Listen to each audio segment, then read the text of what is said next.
Assalomu alaykum ijtimoiy tarmoq foydalanuvchilari. Oliy Majlis Qonunchilik palatasi Milliy tiklanish fraksiyasining navbatdagi yig'ilishi bo'lib o'tmoqda. Bugungi kun tartibiga jami 8 ta masala kiritilgan bo'lib, shularning orasida noshirlik faoliyati to'g'risidagi qonun loyihasi ham birinchi o'qishda muhokama qilinmoqda. Ushbu qonun loyihasining maqsadi nimalardan iborat?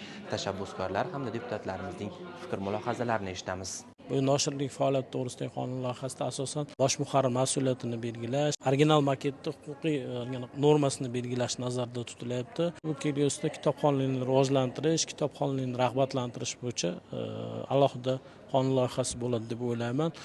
Qonun loyihasi umuman jamiyatda ilmni targ'ibotiga xizmat qiladi deb hisoblayman. Milliy tiklanishni aynan tashabbusi bilan bu qonun loyihasiga qanday ehtiyoj bor edi, nima sababdan tashabbus bo'ldi? Noshirlik to'g'risidagi qonunni o'sha 2021-yil yangi tahrirda qabul qilgandik.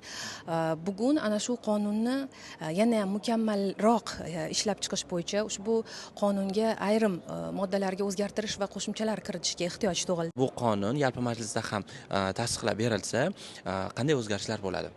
Endi nashr etilayotgan adabiyotlar bevosita uni o'sha u yerdagi xatoliklar bevosita bosh muharrirni mas'uliyatida bo'ladi, uni javobgarligi ostida bo'ladi.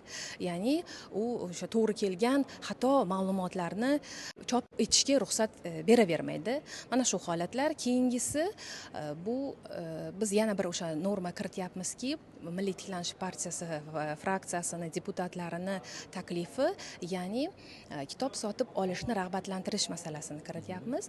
Bu ham o'z navbatida kitobxonlar sonining ortishiga, kitob o'qishga qiziquvchilarning ortishiga sabab bo'ladi deb o'ylayman. Bu shunday normaki, ya'ni o'sha rag'batlantirish kashbeklar orqali 12% rag'bat tizimini o'sha kitob sotib olgan shaxslarga ham joriy etish masalasini kirityapmiz.